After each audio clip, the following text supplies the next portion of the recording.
Civil engineering online teaching platform में आप सभी का स्वागत है।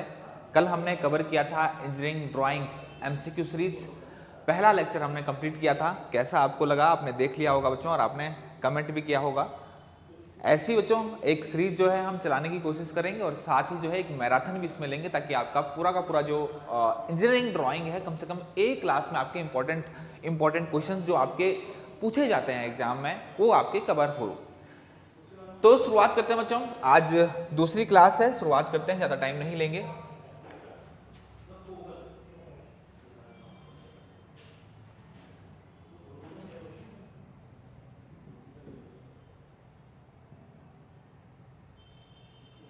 थर्टी क्वेश्चन हमने कल कर लिए थे, 30 के आगे हम आज कर लेते हैं।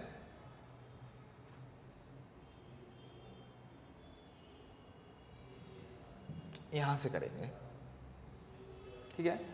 With the help of set square and T square, with the help of set square and T square we can draw all other straight line accept.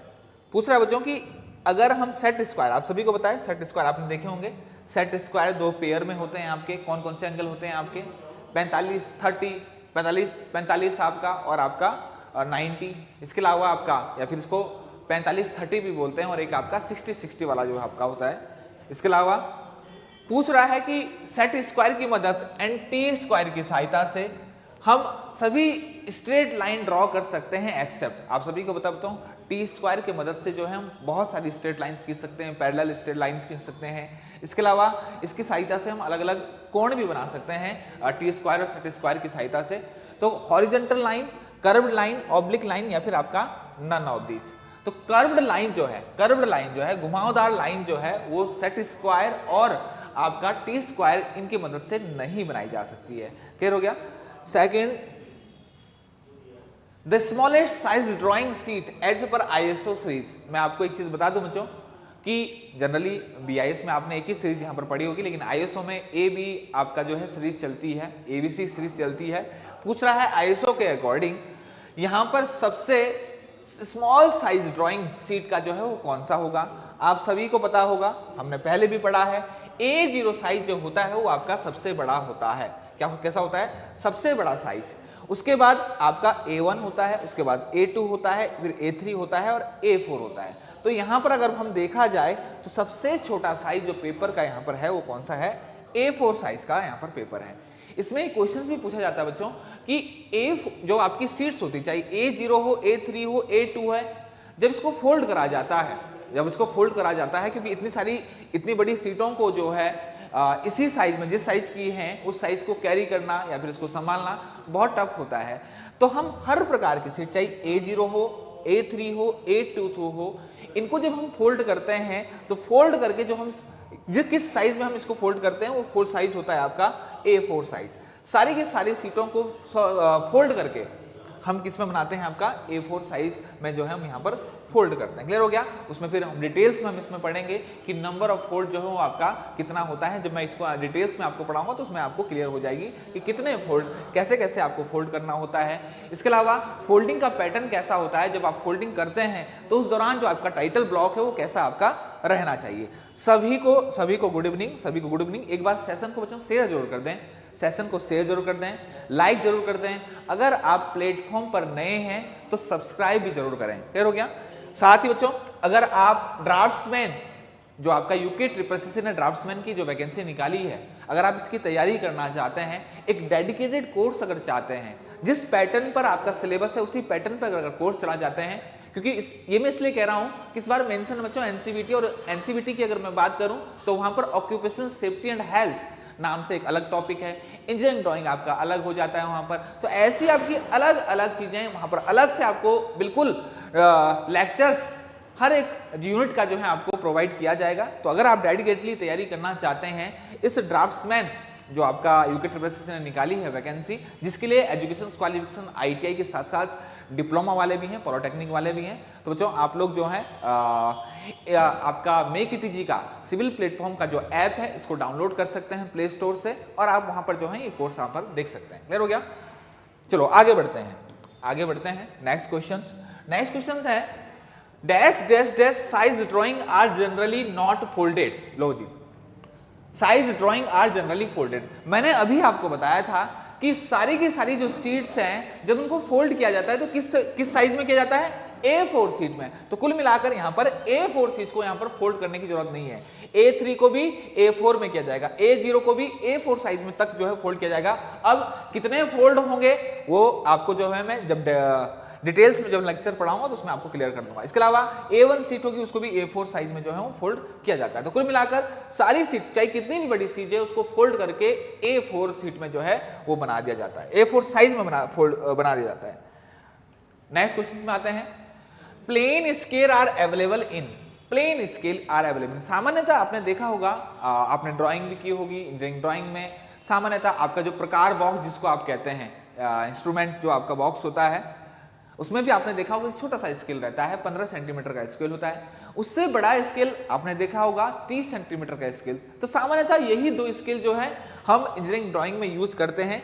तो 15 से 30 सेंटीमीटर, 15 से और 30 सेंटीमीटर के जो हैं इस लेंथ में जो है अवेलेबल आपके होते हैं। क्लियर हो गया। Next, the set square are usually made of, जो सेट स्क्वायर आपके होते हैं वो पेयर में आपके होता है 45 60 45 30 60 45 45। तो वो किस में आपका किस मटेरियल का बना होता है, प्लास्टिक का बना देता है, ट्रांसपेरेंट सेलुलॉइड का बना होता है, A B दोनों, या फिर आपका पॉलीस्टूड। और एक चीज मैं यहाँ पर बता रहा हूँ बच्चों आपको कि ये वाली जो क्लासेस है, ये वाली जो क्लास ऐसा नहीं है कि ड्राफ्ट्समैन का जो आपका पेपर होने वाला है बस उसी के लिए ही काम आने वाली है। आरआरबी का जो पेपर होता है उसमें भी बहुत इंपॉर्टेंट ये क्वेश्चन जो है वो पूछे जाते हैं इंजीनियरिंग ड्राइंग से। तो उसके लिए भी उस पॉइंट ऑफ व्यू से भी जो है क्लास आपकी जो है इंपॉर्टेंट हो जाती है। Plastic, transparent celluloid, both A B, या फिर आपका पॉलीस्टूड। तो सामान्यतः जो आपके ट्राई स्क्वायर बने होते हैं या फिर आपके स्केल बने होते हैं वो प्लास्टिक और ट्रांसपेरेंट सेलुलॉइड दोनों के आपके बने होते हैं। Both A and B will be right answer. Next question में आ जाते हैं, total number of grade of pencil available in the market is. Total कितने ग्रेड है, हमने कल भी किया था, या कल जो क्वेश्चंस पूछने का तरीका था वो अलग था, लेकिन आज जो क्वेश्चन पूछने का तरीका है इसका, इसने टोटल सीधे जो है ग्रेड बता दिया कि मार्केट में कितने ग्रेड अवेलेबल है। 9, 6, 15 या फिर 18। हम पहले ही कर चुके हैं क्वेश्चंस को कि साहब मार्केट में जो ग्रेड उपलब्ध होते हैं पेंसिल के वो टोटल 18 ग्रेड होते हैं। और इन 18 ग्रेड जो आपके होते हैं इसको 3 कैटेगरी में जो है वो डिवाइड किया जाता है। एक आपका हार्ड, एक आपका मीडियम और एक आपका सॉफ्ट। और इसी से क्वेश्चन पूछा जाता है। कोई सा भी आपको अल्फाबेट पूछ दिया जाएगा, सामान्यतः H हार्ड, B जो है आपका सॉफ्ट पेंसिल्स में आपकी आती है। जो आपका सबसे हार्ड जो पेंसिल होगी, आपने देखा होगा मैंने आपको कल पढ़ाया था 9H सबसे हार्ड होगा, हार्डेस्ट पेंसिल होगी आपकी, हार्डेस्ट मतलब इसमें क्ले का इस्तेमाल, मैंने कल भी आपको बताया था कि पेंसिल बनाने के दौरान ग्रेफाइट और क्ले का इस्तेमाल होता है।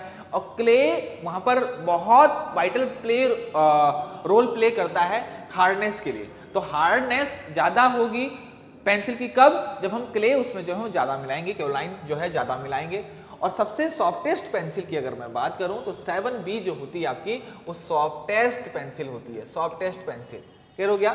और मैंने आपको कल भी बताया था पेंसिल से एक क्वेश्चन जो है जरूर पूछा जाता है, कहीं से भी पूछ लिया जा सकता है। क्लियर हो गया। तो आपको पता होना चाहिए कि 9H से लेकर 4H जो है वो हार्ड पेंसिल है, 3H से 3H 2H H और H के बाद फिर F फाइन, HB और आपका B ये जो है आपकी मीडियम है, 2B से लेकर 7G आपकी जो है सॉफ्ट पेंसिल है। क्लियर हो गया।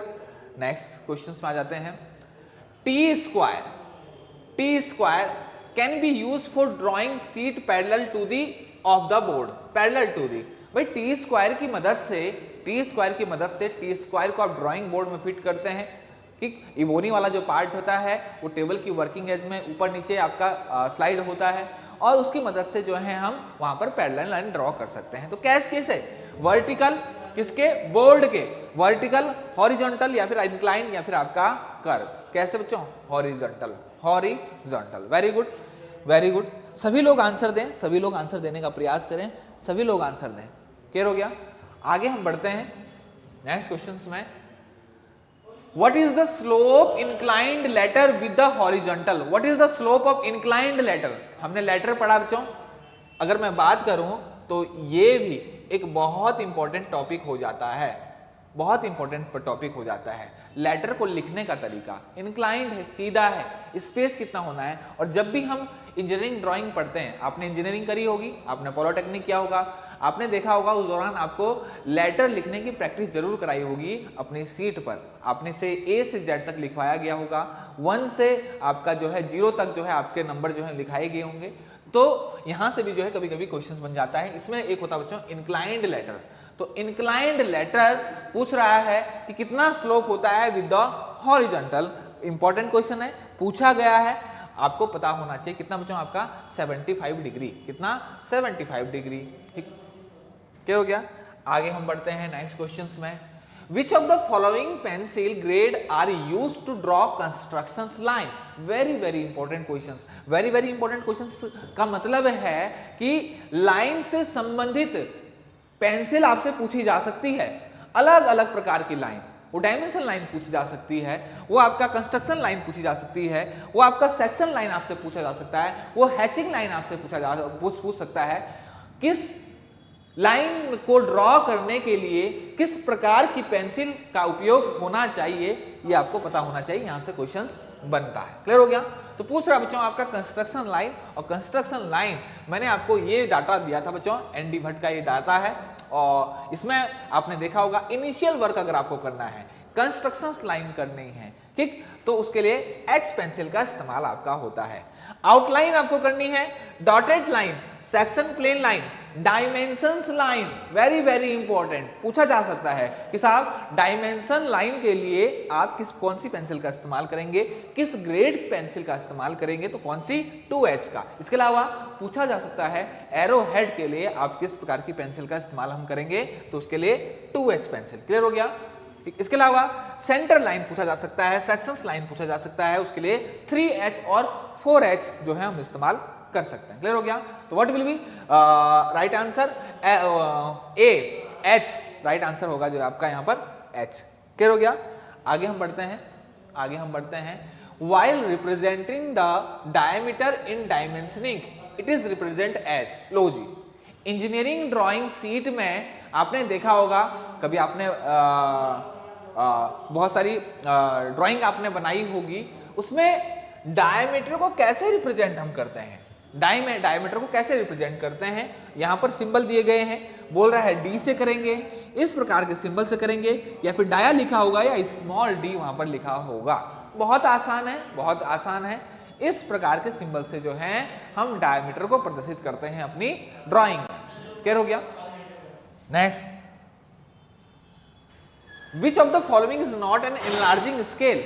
इनमें से हमने पढ़ा था बच्चों, स्केल पढ़ा था, हम पढ़े थे फुल स्केल, हम पढ़े थे एनलार्जिंग स्केल, हम पढ़े थे रिड्यूसिंग स्केल। क्लियर हो गया। और इससे संबंधित हमने आरएफ भी पढ़ा था कि यहाँ पर आरएफ 1 होगा, इनलार्जिंग में 1 से ज्यादा होगा, रिड्यूसिंग में जो है आपका 1 से कम होगा। क्लियर हो गया। तो बोल रहा है इनलार्जिंग स्केल इज नॉट, इनमें से कौन सा जो है इनलार्जिंग स्केल नहीं है। अब इनलार्जिंग स्केल्स का मतलब देखो, पहला वाला क्या शो करता है, दूसरा वाला क्या शो करेगा। यहां पर मैं आपको बहुत आसान तरीका बताता हूं, ठीक। इस रेशियो में फर्स्ट वाला जो आपका नंबर है वो क्या शो कर रहा है, ये शो कर रहा है आपकी माप किस पे, आपकी ड्राइंग शीट पर। ये क्या शो कर रहा है आपका, बहुत आसान भाषा में आपको समझा रहा हूं, हो सकता है आईटीआई के छात्र भी जो है इसको देख रहे हो। पहला वाला जो नंबर शो करेगा ये बता रहा है आपको डायमेंशन या फिर माप किसमें, आपकी ड्राइंग शीट पर। इसके अलावा ये जो बाद वाला जो है ये आपको क्या बता रहा है, ये बता रहा है जो इसकी एक्चुअल डायमेंशन है, एक्चुअल माप है इसकी। अब एक्चुअल माप क्या है बच्चों, आपका एक्चुअल माप यहाँ पर कम है, एक्चुअल माप कम है और यहाँ पर ज्यादा है, ठीक है। इनलार्जिंग स्केल है, ये एक्चुअल माप है कम है और ड्राइंग में ज्यादा है, इनलार्जिंग स्केल, ठीक है। यहां पर देखें एक्चुअल माप 3 है और ड्राइंग शीट में 4 है, इनलार्जिंग है, ओके, कोई प्रॉब्लम नहीं। यहां पर देखो एक्चुअल माप 5 है और ड्राइंग में 3 है, घटा दिया, तो यही राइट आंसर होगा, यही राइट आंसर होगा, यही क्या होगा आपका राइट आंसर होगा। क्लियर हो गया। ये क्या है, ये क्या है, ये रिड्यूसिंग स्केल है। ये क्या है बच्चों, आपका रिड्यूसिंग स्केल है। इसी तरीके के क्वेश्चन जो है आपसे पूछे जा सकते हैं, बहुत सिंपल ये जो है इस प्रकार के आपके क्वेश्चन। क्लियर हो गया। एक बार सेशन को बच्चों शेयर जरूर कर दें, एक बार सेशन को शेयर जरूर कर दें, लाइक जरूर कर दें। टीचर्स को थोड़ा सा मोटिवेशन से मिलता है, एनर्जी मिलती है ना। हम भी लेक्चर लेके आ रहे हैं, बहुत दूर से लेक्चर लेके आते हैं, 8 बजे आप लोगों को जो है लेक्चर्स प्रोवाइड करा रहे हैं, ठीक। तो और होता कुछ नहीं है, बस एक मोटिवेशन मिलता है। एक टीचर को सामने अगर देखने वाला अगर हो, ठीक, तो थोड़ा सा टीचर का थोड़ा सा मन लगा रहता है, उसको थोड़ा सा और प्रिपेयर करने का मन करता है, बहुत और अच्छे क्वेश्चंस लाने का मन करता है, और अच्छी मेहनत जो है आप लोगों के लिए करने का जो है उसको मोटिवेशन मिलता है।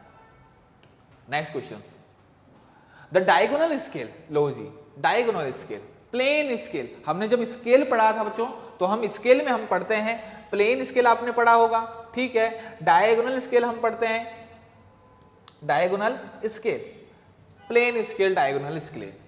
बोल रहा है कि diagonal scale is used when measurement are required on, diagonal scale is used when measurement are required on कितने यूनिट में, 1, 2, 3 या फिर आपका 4, कितने यूनिट में बच्चों, ये होता है आपका कितने, 3 यूनिट में, 3 यूनिट में, 3 यूनिट में, क्लियर हो गया, 3 यूनिट में, 3 यूनिट में, क्लियर हो गया। तो ये बहुत इंपॉर्टेंट है, ये आपसे पूछा जा सकता है, क्लियर हो गया। नेक्स्ट क्वेश्चन, हाँ, थर्ड एंगल प्रोजेक्शंस। बच्चों आप सभी को पता है प्रोजेक्शंस जो हम बनाते हैं वो फर्स्ट एंगल या फिर आपका third angle projections. Third angle projection बहुत सारी कंट्रीज में फर्स्ट एंगल, बहुत सारी कंट्रीज में जो है थर्ड एंगल में जो है आपका जो है प्रोजेक्शंस बनते हैं, ठीक। ये हम डिस्कस करेंगे, लेकिन उससे पहले इंपॉर्टेंट चीज कि सेकंड और फोर्थ में जो है आपके प्रोजेक्शंस क्यों नहीं बनते या फिर क्यों नहीं बनाते, क्योंकि वहां पर जो व्यूज होते हैं बच्चों वो आपके क्या हो जाते हैं, ओवरलैप होते हैं। आप सभी को पता है प्लेन जो है आपका, जो प्लेन है आपके व्यूज बनाने के लिए, हमारे जो प्लेन है वो कैसे रोटेट कराते हैं हम, कैसे क्लॉकवाइज जो है हम रोटेट कराते हैं, ठीक। तो होता क्या है बच्चों, आपका सेकंड एंगल और आपका फोर्थ में, सेकंड क्वाड्रेंट और फोर्थ क्वाड्रेंट में जब हम प्लेन को रोटेट कराते हैं क्लॉकवाइज, तो क्या हो जाते हैं, आपके व्यूज जो है वो आपके ओवरलैप हो जाते हैं, इस कारण जो है उसमें आपके प्रोजेक्शंस नहीं बनते, क्लियर हो गया। पूछ रहा है third angle projection is recommended by, third angle projections कहां इस्तेमाल होता है, कहां बहुत ज्यादा थर्ड एंगल प्रोजेक्शन में जो है आपके व्यूज बनाए, यूएसए, आईएसआई, बीआईएस या फिर आपके आईएस। आप इतना पता होना चाहिए बच्चों, आपको इंडिया का पता होना चाहिए, इंडिया का पता होना चाहिए, या पता होना चाहिए इंडियन स्टैंडर्ड किसको आपका किस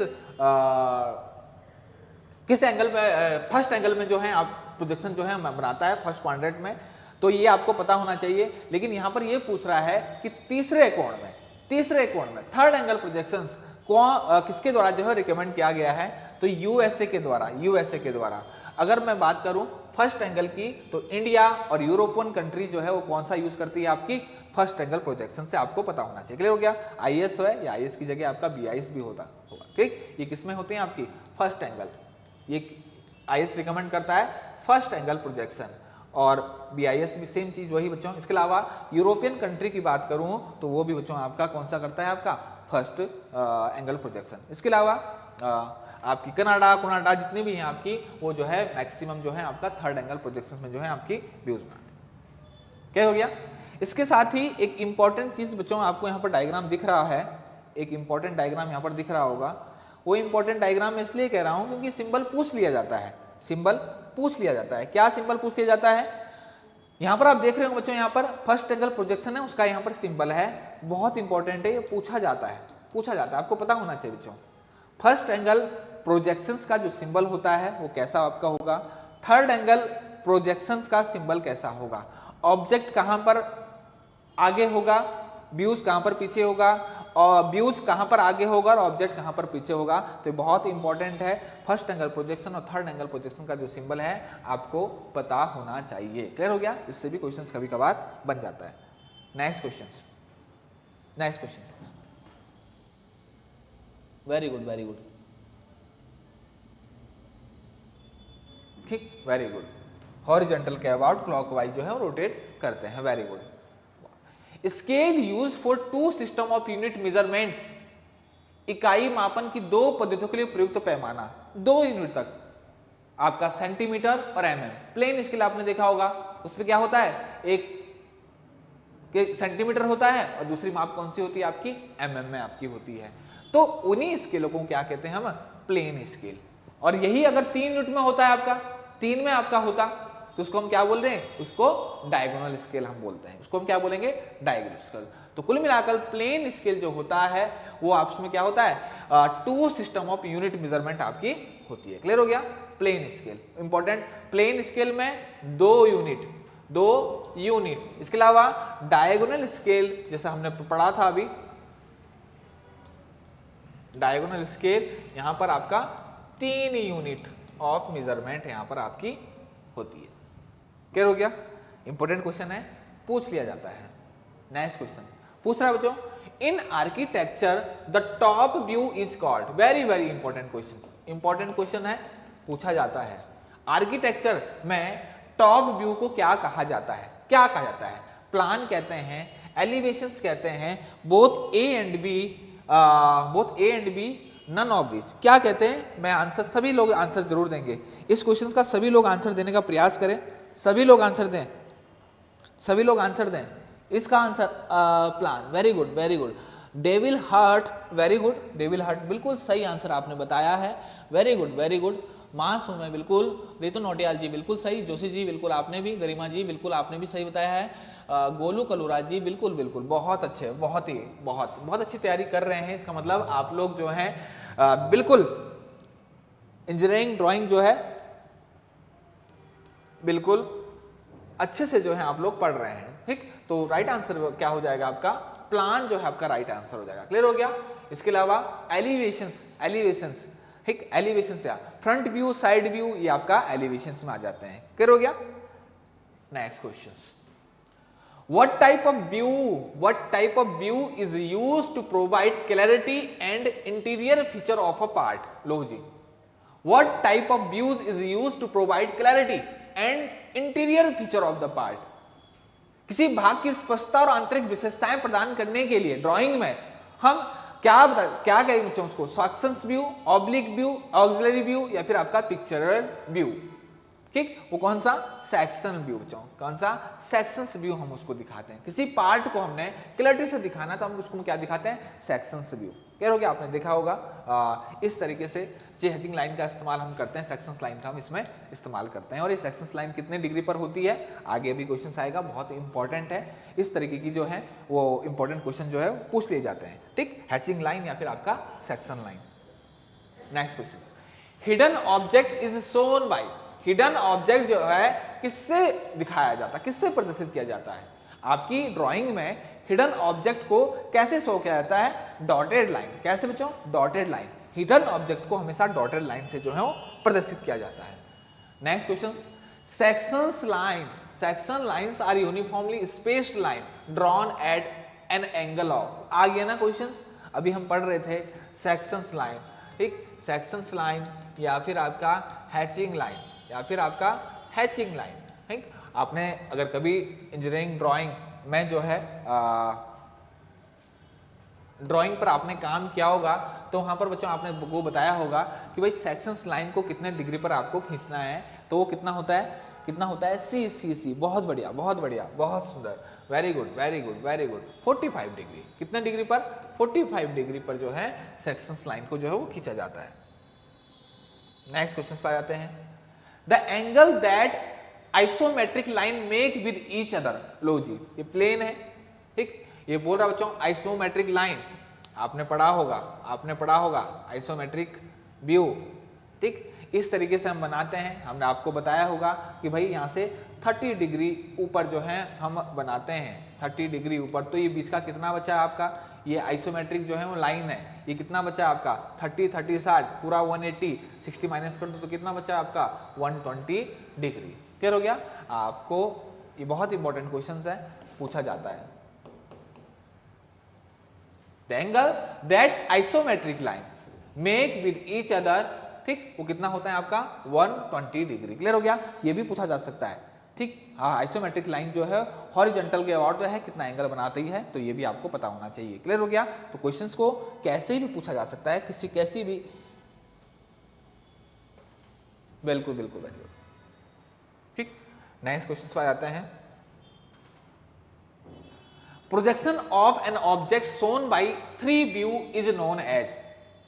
the projection of an object shown by 3 view. अब 3 व्यू कौन सा होगा? 3 व्यू भाई टॉप व्यू होगा, ठीक, फ्रंट व्यू होगा और आपका साइड व्यू होगा। तो ऐसे प्रोजेक्शंस को क्या कहते हैं जिसमें आपका टॉप व्यू, फ्रंट व्यू और साइड व्यू जो है वो दिखाया जाता है? इसको क्या बोलते हैं? Orthographic projections. क्या बोला बताते हैं? ऑर्थोग्राफिक प्रोजेक्शन जो है इसको बोलते हैं। क्लियर हो गया? नेक्स्ट में आ जाते हैं। The angle which we can't make using a single set square.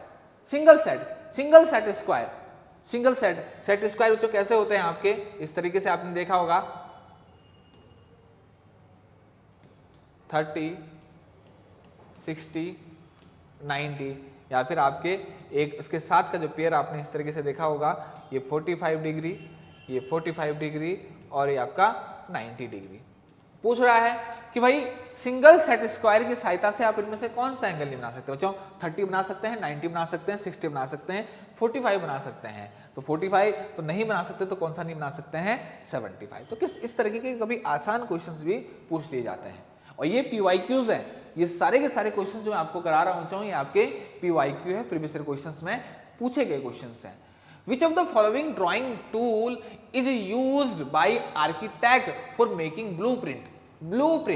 Blueprint बनाने के लिए आप ड्राइंग पेंसिल इस्तेमाल करेंगे, डस्टर करेंगे, इरेजर करेंगे। तो ब्लूप्रिंट के लिए जो यूज करते हैं आर्किटेक्ट, वो क्या करेंगे बच्चों? आपका पेन का जो है इस्तेमाल करते हैं। क्लियर हो गया? नेक्स्ट क्वेश्चन में आ जाते हैं। Initial work and construction line. लो जी, initial work and construction line दोबारा क्वेश्चन पूछ लिया है, लेकिन पहले ओनली कंस्ट्रक्शन था, अब इनिशियल वर्क भी यहाँ पर पूछ लिया है कि उसके लिए किस प्रकार की पेंसिल का हम इस्तेमाल करेंगे, किस प्रकार की पेंसिल का इस्तेमाल करेंगे। वेरी गुड, किस प्रकार की? 3H, 4H, H या फिर आपका 2H। हम पहले ही पढ़ चुके हैं, हमारे पास जो डाटा थी अभी कि इनिशियल वर्क हो, इनिशियल वर्क के लिए या फिर कंस्ट्रक्शन लाइन के लिए हम H पेंसिल का इस्तेमाल करते हैं। ये क्या होती है बच्चों? आपकी हल्की होती है और पतली होती है ये line. Next question. Drawing pencil are graded according to increase in relative. भाई ड्राइंग जो पेंसिल होती है, ड्राइंग पेंसिल होती है,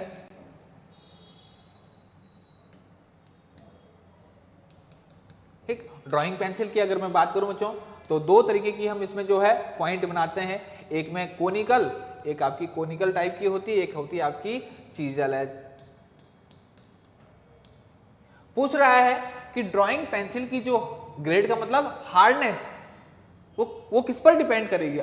सॉरी, ड्राइंग पेंसिल का जो ग्रेड है वो किस पर डिपेंड करता है? डायमीटर, शार्पनेस, लेंथ, हार्डनेस किस पर डिपेंड कर रहा है बच्चों? आपका किस पर डिपेंड कर रहा है भाई? ग्रेड जैसे जैसे जो है, ग्रेड कैसे है? 9S सबसे हार्ड है, 7 भी सबसे हार्ड है। किस चीज पर डिपेंड कर रहा है बच्चों? ये आपका हार्डनेस पर। किस पर डिपेंड कर रहा है? आपका हार्डनेस पर। Next question. The maximum length is 50 metre and the length of scale is 10 centimetre. Find the representative factor. लो जी, maximum length is 50 metre and length of scale is 10 centimetre.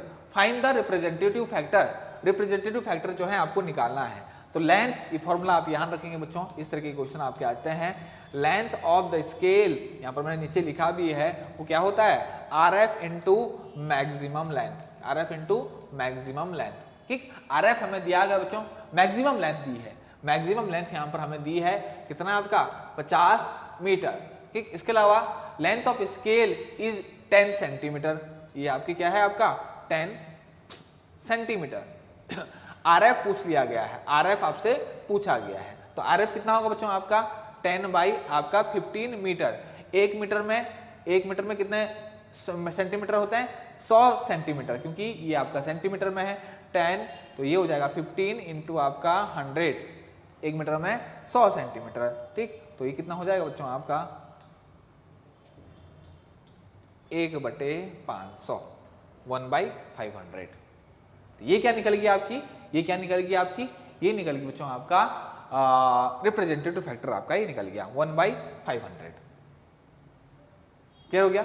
ये क्या निकल गया आपका? Representative factor. तो इस तरीके के क्वेश्चंस भी जो है वो पूछ लिए जा सकते हैं। आपको पता होना चाहिए length of the scale is equal to representative fraction into maximum length. क्या हो गया? ठीक। नेक्स्ट, अ स्केल ऑफ 1:25, और यहां से आपको पता लग जाना चाहिए कि ये क्या है आपका RF। ये क्या है आपका RF is to constructed to show centimetre and, किसमें दिखाना है? Centimetre, and it should be long enough to measure 10 metre. अब यहां पर हमने क्या पढ़ा था बच्चों? यहां पर पढ़ा था कि लेंथ ऑफ स्केल जो है RF इंटू मैक्सिमम लेंथ है। ठीक, length of scale, length of L of scale क्या था? RF into maximum length, maximum length. अब हमें क्या निकालना बच्चों? यहां पर हमें क्या निकालना है? यहां पर व्हाट लेंथ ऑफ स्केल निकाल, लेंथ ऑफ स्केल निकालिए। तो RF कितना बच्चों आपका 1/25 है। मैक्सिमम लेंथ कितनी है आपकी? 10 मीटर है। 10 मीटर हमें किसमें चाहिए? स्केल किसमें शो हो रहा है, करना है हमें? सेंटीमीटर शो करना है। तो 10 मीटर है ना, 10 मीटर, 1 मीटर में 100 सेंटीमीटर। क्या हो गया? तो ये आ जाएगा बच्चों आपका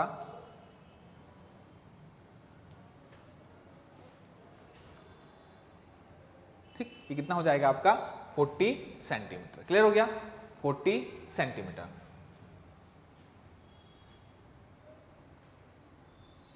क्लियर हो गया?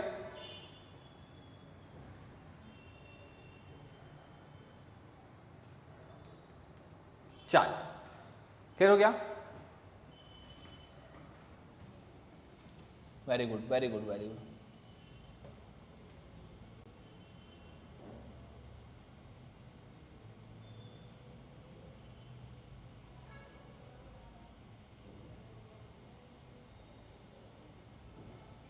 क्लियर हो गया? Very good. नेक्स्ट क्वेश्चन में आ जाते हैं। कोई बात नहीं, ये थोड़ा सा ये आप ध्यान रखें, ये आप ध्यान रखें कि आपका जो स्केल है वो किसमें से आपको शो करना है, सेंटीमीटर में करना है। इसमें बहुत ज़्यादा जो है कंफ्यूज हो जाते हैं कभी कभी, और जल्दीबाजी में जो है आंसर गलत भी आपका हो जाता है। क्लियर हो गया? Next question, which type of line is use to join the dimension line and the curve line need to be dimension. लो, बहुत इंपॉर्टेंट क्वेश्चन है, बहुत अच्छा क्वेश्चन है। क्या बोल रहा है? Which of the line is used to join the dimensions line and the curve that need to be dimension? ये देखिए, ये कर्व है, इसको डायमेंशन करना है। मतलब यहां ये शो करना है हमें कि भाई इसकी डायमीटर जो है वो इतनी है। ये कर्व है और ये आपकी डायमेंशंस लाइन है। तो इस प्रकार की लाइन को हम क्या कहते हैं? भाई ये इस प्रकार की लाइन, इस तरीके की डायमेंशंस नहीं है। ये क्या है? ये क्या बच्चों?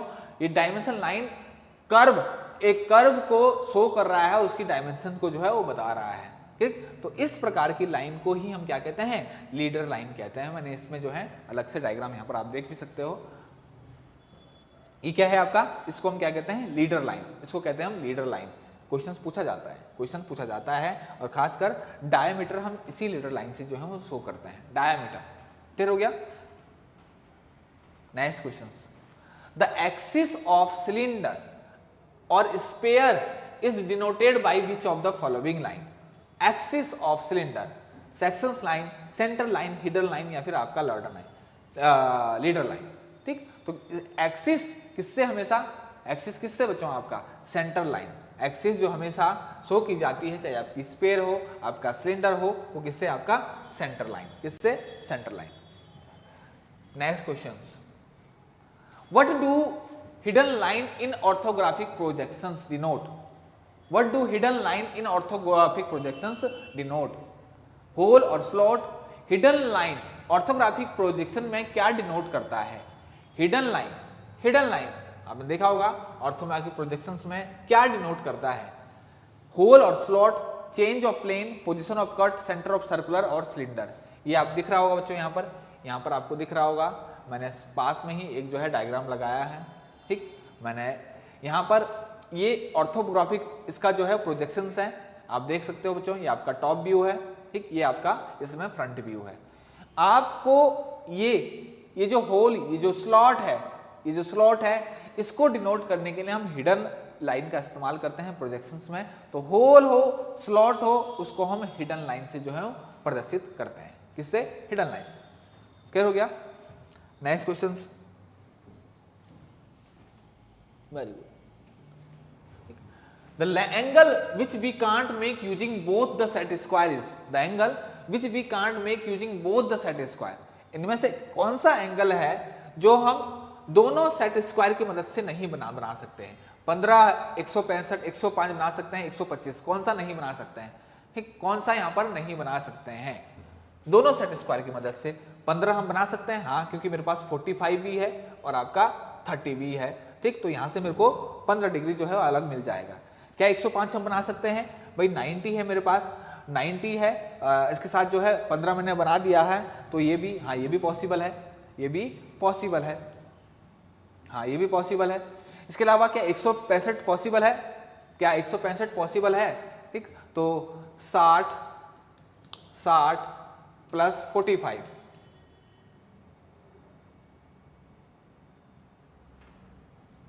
हाँ, ये भी 165 भी जो है वो आपका पॉसिबल है। अगर नहीं पॉसिबल है तो कौन सा पॉसिबल नहीं है? 125 जो है वो दोनों ट्राई स्क्वायर की सहायता से नहीं बनाया जा सकता है। Very good, very good, very good. ठीक, 125 जो है वो नहीं बनाया जा सकता। क्लियर हो गया? नेक्स्ट क्वेश्चन पे आते हैं। हैचिंग लाइन, हैचिंग लाइन बच्चों वही आपका सेक्शंस लाइन, सेक्शंस लाइन, ठीक, वही सेक्शंस लाइन, वही आपका एंगल होगा। आर ड्रॉन एट एंगल, अब जो सेक्शंस लाइन कितना एंगल आपका होता था? 45 डिग्री पर जो है हम इन लाइन को जो है वो बनाते हैं। ठीक, तो इसमें तो कोई ज्यादा प्रॉब्लम नहीं है। नेक्स्ट क्वेश्चन पे आते हैं। विच ऑफ द फॉलोइंग पब्लिकेशन, देखो इंपॉर्टेंट है, विच of the following publication made by bureau of Indian standard BIS, जो भारत में एक संस्था जो मानक निर्धारण करता है वो ब्यूरो ऑफ इंडियन स्टैंडर्ड है। IS स्टैंडर्ड के नाम से जो है इसके कोड जो है अलग अलग आपके फील्ड में, चाहे वो आपका इलेक्ट्रिकल हो, इलेक्ट्रॉनिक्स हो, आपका जो है मैकेनिकल हो, सिविल में है। ठीक, तो IS कोड के नाम से जो है इसके अलग अलग कोड जो है बने होते हैं। पूछ रहा है include standard technique for line convention and lettering in detail. Standard technique for line convention and lettering, LETTRING, मतलब अक्षरों को लिखने का तरीका किस पब्लिकेशंस में जो है बताया गया है, किस स्टैंडर्ड में बताया गया है? तो जो हमेशा ध्यान रखना, ये जो बताया गया है ये special publication, special publication, special publication जिसको आप SP कहते हैं, 46, SP 46 में जो है ये बताया गया। क्लियर हो गया? SP 46। नेक्स्ट क्वेश्चन में आते हैं। With the help of ruler and compass, लो जी, रूलर, स्केल, कंपास, प्रकार जिसको आप बोलते हैं, it is not possible to construct, इनमें से कौन सा एंगल बनाना जो है वो संभव नहीं है?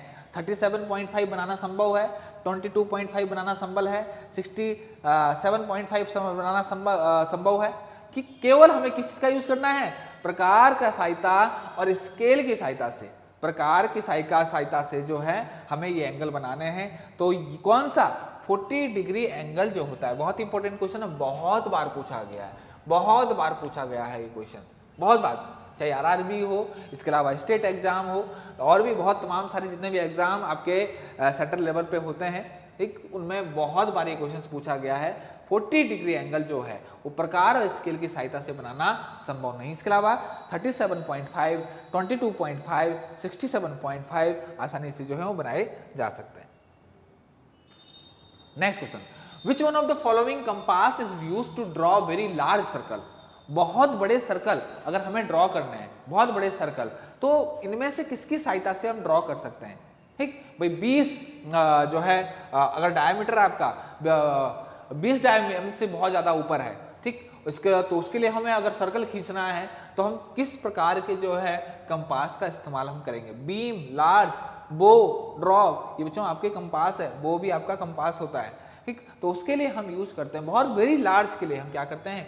बीम कंपास का, बीम कंपास का। इसके अलावा एक इसमें बच्चों एक और चीज भी आता है आपका ट्रेमल, इसको बहुत अलग तरीके से आपसे पूछा जा सकता है। लकड़ी में, लकड़ी के कार्यों में, कारपेंटरी वर्क में आप वहां पर जो है एक ट्रेमल भी, ट्रेमल या फिर आपका वो इंजीनियरिंग वर्कशॉप में, इंजीनियरिंग वर्कशॉप में ये पूछा जा सकता है कि आपका जो बड़े साइज के जो है आपके अगर लार्ज स्केल आपको ड्रॉ करना है तो इनमें से कौन से टूल का हम कौन से इंस्ट्रूमेंट का हम इस्तेमाल करते हैं, तो वहां पर ट्रेमल, यहां पर ट्रेमल।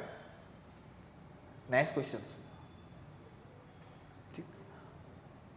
तो आज का बच्चों ये आपका लास्ट क्वेश्चन था। सेशंस कैसा लगा बच्चों आपको, ठीक। क्या इस तरीके की क्लासेस जो है वो चलाई जानी चाहिए। इसके अलावा आपके जो भी सजेशंस हो बच्चों, कौन से टॉपिक को इंक्लूड किया जाना, आप जो है जरूर कमेंट करें। इसके अलावा सेशन को बच्चों शेयर जरूर करें।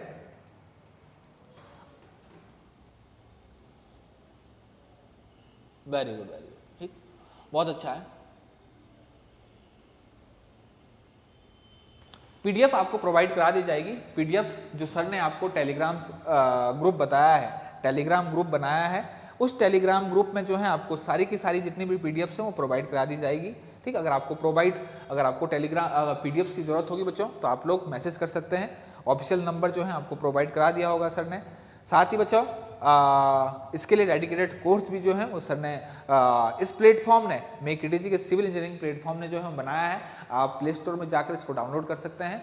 इसके अलावा बच्चों मैं कुछ क्लासेस जो है ऑक्यूपेशनल सेफ्टी एंड हेल्थ की लूँगा। ऑक्यूपेशनल सेफ्टी एंड हेल्थ बहुत इंपॉर्टेंट टॉपिक है, उस पर जो है वो क्वेश्चंस बनते हैं। उसमें आपने देखा होगा fire and fire extinguisher, accident, safety sign and symbol, इस तमाम सारी चीज़ें जो आपकी कॉमन, मैं बोलूँगा कि आप आईटीआई इंजीनियरिंग ट्रेड जो है, आईटीआई की जो इंजीनियरिंग ट्रेड हैं उनमें ये कॉमन टॉपिक होता है आपका ऑक्यूपेशनल सेफ्टी एंड हेल्थ। तो इससे रिलेटेड जो है मैं क्लास भी लूँगा, साथ ही एमसीक्यू भी कवर कराऊंगा। फायर, क्लास ऑफ फायर, तो आग कितने प्रकार की आपकी होती है, कैसे कैसे उसको कैटेगराइज किया है, इंडियन स्टैंडर्ड के हिसाब से कैसे है, आईएसओ ने कैसे कैटेगराइज किया है। इसके अलावा टाइप्स ऑफ फायर में बहुत ज़्यादा विसंगतियां आती हैं, बहुत ज़्यादा कन्फ्यूजन होता है, बहुत ज़्यादा प्रॉब्लम भी है। उसका कारण ये है कि बहुत सारी बुक्स अपडेट नहीं हुई है। ब्यूरो ऑफ इंडियन स्टैंडर्ड कुछ कहता है, आईएसओ कुछ कहता है, और यूके SSSC का तो फिर अपना हिसाब किताब अलग ही है, वो तो आग के प्रकार को अलग ही बताता है। तो मैं सारी की सारी चीज़ें आपको यहाँ पर बता दूंगा कि यूके SSSC अगर इस तरीके का आग से रिलेटेड अगर क्वेश्चन आता है, फायर से रिलेटेड क्वेश्चन आता है, तो कितने प्रकार, कितने क्लास ऑफ फायर को जो है आपको उनके हिसाब से बताना है वो मैं आपको क्लियर करा दूंगा। साथ ही मैं आपको ब्यूरो ऑफ इंडियन स्टैंडर्ड का डॉक्यूमेंट भी यहाँ पर आपको दिखाऊंगा, क्योंकि आपको बच्चों हमको यहाँ पर नॉलेज के लिए भी पढ़ना है, लेकिन साथ साथ हमें ये भी देखना है यहाँ पर कि आयोग के पास जो अपना बैंक है उसमें जो एक्सपर्ट बैठे हैं उन्होंने किसको आंसर बताया है। तो हमें हर एक परिस्थिति के लिए तैयार रहना है, हम क्या, ताकि हमें वहाँ पर भी नंबर हो, साथ ही हमें अपने नॉलेज के लिए ये भी पता हो कि हमारा अपना स्टैंडर्ड जो है वो क्या कहता है। तो उसको हम डिटेल्स में देखेंगे, ठीक है बच्चों। आज के लिए बहुत बहुत धन्यवाद आप सभी का। कैसा लगा आपको सेशंस, एक बार कमेंट जरूर करें। साथ ही बच्चों सेशन को शेयर, लाइक करना ना भूलें। अगर आप प्लेटफॉर्म पर नए हैं तो सब्सक्राइब भी जरूर करें। ओके बच्चों, बहुत बहुत धन्यवाद आपका।